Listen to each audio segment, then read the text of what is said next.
Your head looking up at the screen. Run the movie backwards, very fast, in black and white now. All the characters are moving backwards, everyone's talking backwards, everything's happening backwards in black and white, all the way back to the very beginning. When you're back at the very beginning, just give me a nod and then stop. Okay, we're going to add a new soundtrack to it, and I'd like you to run that movie backwards at twice speed in black and white from inside the movie now.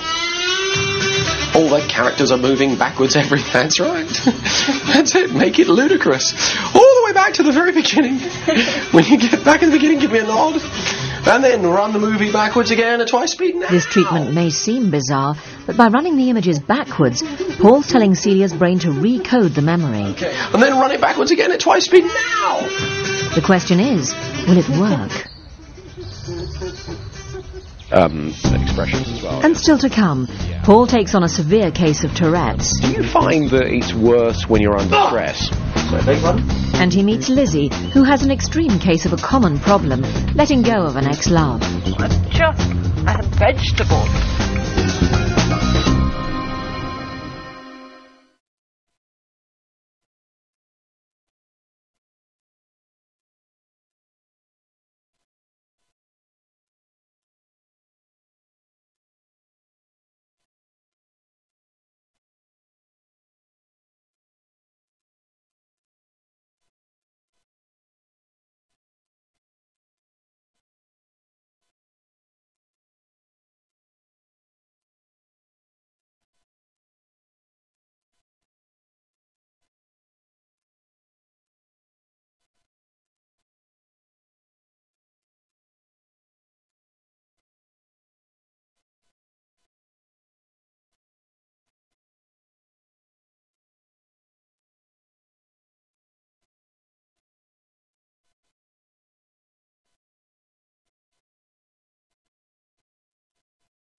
Dr. Celia Batley has suffered from needle phobia for 10 years.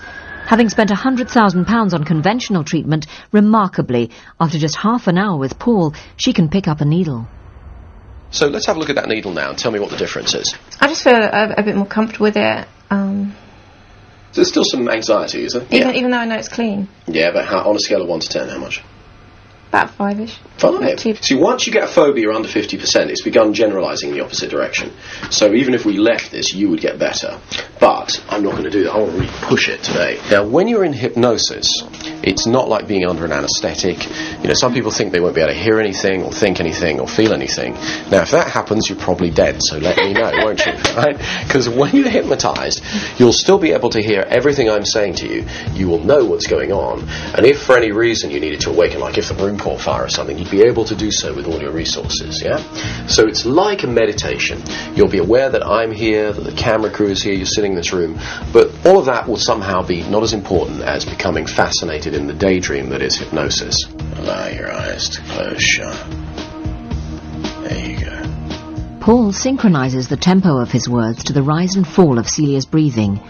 He then slows the pace of his speech, inducing Celia's mind and body to follow, taking her into a deep trance. Make them bright and colourful and solid, and look down that timeline and know your future's good.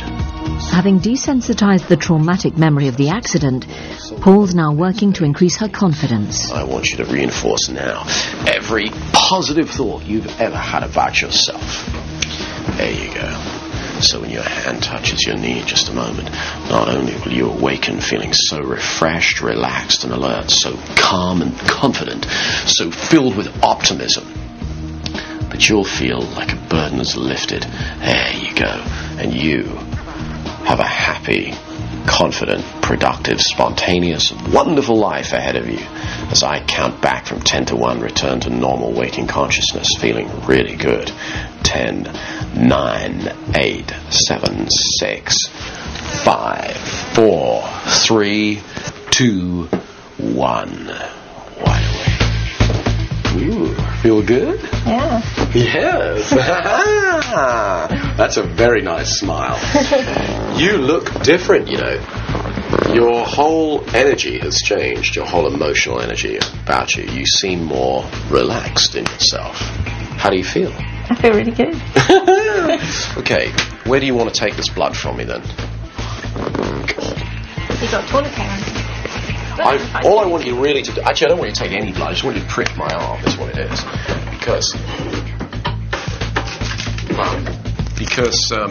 all I want you to do is, because that in the past would have been too difficult for you, right? Yeah. I just want you to prove to yourself you can do it. Yeah.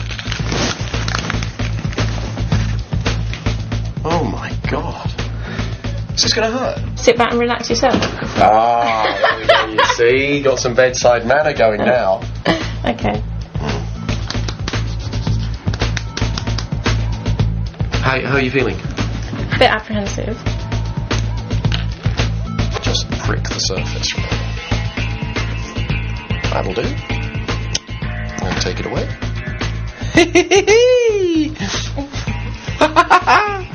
Oh my God. Oh my God. You've broken the spell. When was the last time you did that? Probably over 10 years ago. Over 10 years ago. How do you feel? I'm still a little bit like, oh my God. Oh my God. Just what I did. I know, it's going to take a little time to adjust. You've just undone 10 years of programming. So this is where you were earlier. Let's have a little walk down the street. Tell me what's different. I don't feel that I have to look at the ground as much. I just feel freer. I'm not so worried about the crowds being around me. My word, look at you. Yeah, you're like a different person. So that's it. Yeah, lovely. Just relaxing those shoulders a little more. Imagine like a silver cord holding the back of your head up as you walk down the street. I've never tried anything like that before, and certainly it's got me to a place that I've never felt this good before. To me, I felt something lifted, a big weight lifted off me, and there's no way I thought I'd ever be able to stick a needle in his arm, and he got me to do that. The old spell is broken forever. You can never go back to being as bad as you were ever again. But Celia's made fantastic progress, but Paul wants to push her one step further, so he's arranged a follow-up treatment in a couple of weeks, when he hopes she will be able to draw blood. Meet 20-year-old Matt from Cambridge. Matt is like any other young man, finding his way in the world, with friends, a passion for dancing, a black belt in martial arts, and working as a driver for a local minicab firm. What sets Matt apart is his extraordinary medical condition.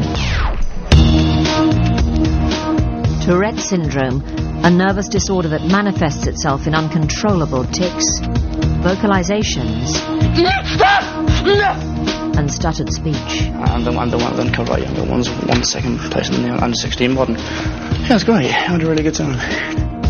Matt's condition was only diagnosed 10 years ago, but he's always been determined to try and live as normal a life as possible.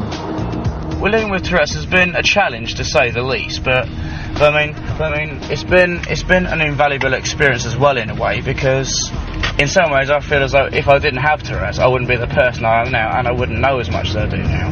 When I drive in the taxi, I just switch off. I mean, sometimes I do have outbursts when I just drop the customer off. I feel like I want to tame Tourette's because, for the past few years, life has been, I suppose you could say, thoroughly miserable because of the bullying at school and so forth. And like I said, life hasn't been exactly a bowl of peaches for me for the past few years. A 45-minute lesson, if he could last 5 minutes, that would be it. So the rest of the 40 minutes he was disruptive, and that's what sort of came out, wasn't it? That's how it went. It just got worse, didn't it, for him? Matt's still haunted by a particular incident at school, when a teacher singled him out in assembly. He just said to me in front of 485 students, with the guy in the second row from the back, "Please stop ticking, you're embarrassing me." And every head turned and every head laughed. And that made me feel as though, should I really be here? Do I deserve to be here? And at that age, he got depressed very, very quickly. The bullying got so bad that at one stage, towards the end of year 9, I was seriously thinking of walking up to the roof of one of the buildings. I was jumping off. I just couldn't take the physical and emotional stress anymore. When I have an outburst, I can feel the urge building up inside me for a couple of minutes, but when I finally let go, in the 2 or 3 seconds it lasts, when I'm having the outburst, it feels brilliant because I'm releasing some of the tension that's building up inside me. The characteristic of the tic is that the person feels compelled to perform the behaviour, and they can resist it or suppress it at the expense of internal tension, but eventually they have to perform the behaviour, and sometimes that behaviour is a noise. He was out on the train the other week and he had a very loud tic, and this young girl just burst into tears. She was scared. She She ran down the carriage